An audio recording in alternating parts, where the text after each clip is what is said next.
All right, we wanted to walk you through the process of winterization. This is something your dealer can do for you. It's going to be an annual visit back to the dealership around wintertime. Then you de-winterize it once you get camping in the nicer weather. We know there's a lot of do-it-yourselfers out there, so we wanted to give you kind of the steps. We're going to do this today on one of our big fifth wheels. Most of the stuff is exactly the same on the other ones, but there'll be some cheat sheets that are all provided in your toy haulers to kind of give you the specifics on that model. But we wanted to just give you a video, show you how it's done. So the first step, you want to think through, I want to get all the water out of this unit because water freezes, causes damage, as much as you can. And then the places where we can't get the water out, we want to put the pink RV antifreeze in it. So kind of the first step in that is this: we want to take your sewer hose or whatever, hook up to here, make sure that all the tanks are drained, the black tank, the gray tank, get all that out as much as possible. That's pretty simple. You're used to doing that when you're doing your camping and RVing. The next step is there's a low point drain on the fresh tanks. If you look under here on the fifth wheel, there's a big red handle. I'm gonna have that out in the field or whatever, but I'm gonna pull that open and get all the water out of the fresh tank. So I'm just gonna let it drain to the ground, get it taken care of. And that's kind of the first step, is just getting all the water that I can in this process. Now that we've got the water drained out of all the tanks, took a little bit, got that taken care of, we're gonna hook up, I don't have a good example here for you, but if you take a little 4 to 6 foot hose, cut off the end and then put it into the white part of this where it says winterize or sanitize, you'll hook that into there. You're gonna get a 5-gallon bucket. Probably takes about 3 gallons of the RV antifreeze. Pour that into the bucket. Get this part set up because you're gonna pull that antifreeze into different parts of the trailer. We'll show you how to do that. Once we go inside, we're gonna flip some valves and all that. So we'll go to that step next.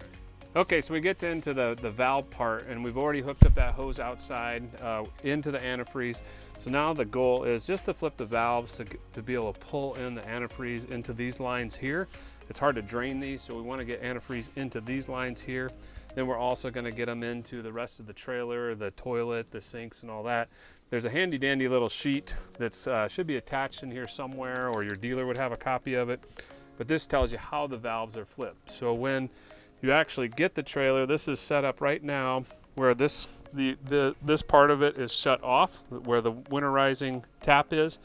This is now allowing water to come from our tank. So this is how it would be when you're actually using it.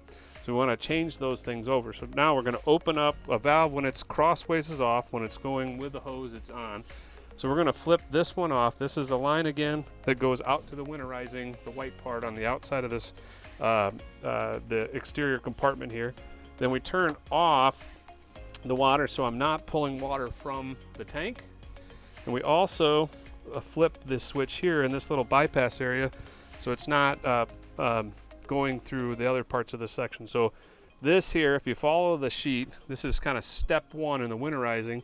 We basically just flipped these 3 valves to keep water from coming out of the tank and allow us to suck in the antifreeze into the system. We have 2 different kinds of water heaters now. The standard is a 110/LP water heater. It'd be 10 gallons on the fifth wheel, 6 gallons on the bumper pull. This here we're showing you is an upgraded tankless water heater, new option, all available on bumper pulls and fifth wheels. The nice thing to know in the winterization process when doing this water heater, there's nothing extra to do with the water heater when it's a tankless one. We'll show you a different video or section on how to do it when it does have a tank, because we don't want antifreeze to get into the tank of the water heater. Okay, we're out here in one of our bumper pull units. This is talking about the water heater and winterization of it. On the front bedrooms, you're gonna end up going inside in the closet that's in the bedroom. You'll take off that front panel and you'll get to the valves to flip those to make this work, this process. In the non-bedroom ones, the one that just have a bathroom in the front, you're gonna reach through the front storage compartment, look up into where the water heater is, and there's 3 valves in there. There's an instruction sheet with all your models. It kind of shows the pictures how you lay it out. But basically, if it's crossed, it's off, and if it's this way with the hose, it's on. So in this process, so we don't get the antifreeze in the water heater tank, we want to take the cold line and shut it off. We want the hot line and shut it off. And then there's a little bypass. You want to open that up so the water can flow and go directly around the water heater or not even actually get to it. So you just want to think, I don't want cold water in, I don't want hot water coming out. Shut those both off. and open up the bypass so the water can just circulate past it, or actually the antifreeze now that we want to get in those lines. So we've done that, we've flipped those valves, we get to the water heater. After we've drained all the tanks, we're towards the end. Now the last thing to do with that tankless water heater is to drain it and make sure we get all the water out of it. There's a pressure valve here that we're going to release the pressure on right here. You'll hear some air come out. That'll help keep it from spraying the water when you take it off. Then you're going to get a socket and a 1 1/16 socket drive. Put this on this here. This is actually the electric water heater element. You'll take that off, and that'll let all the remaining water of the water heater tank drain out. Once that's drained out, you can put it back in the element, put the lid on it, and you're ready to let this thing set until the next exciting summer. So now we're inside. We want to go to each of our faucet, our toilet, our sink, our shower. If you have a water spigot outside, or if you have an exterior shower, you got to run all the pink stuff through it, so we make sure that we don't have any just water in any of those lines, causing it to freeze and cause damage. So what you want to do is we'll start in the kitchen. You're going to turn it on.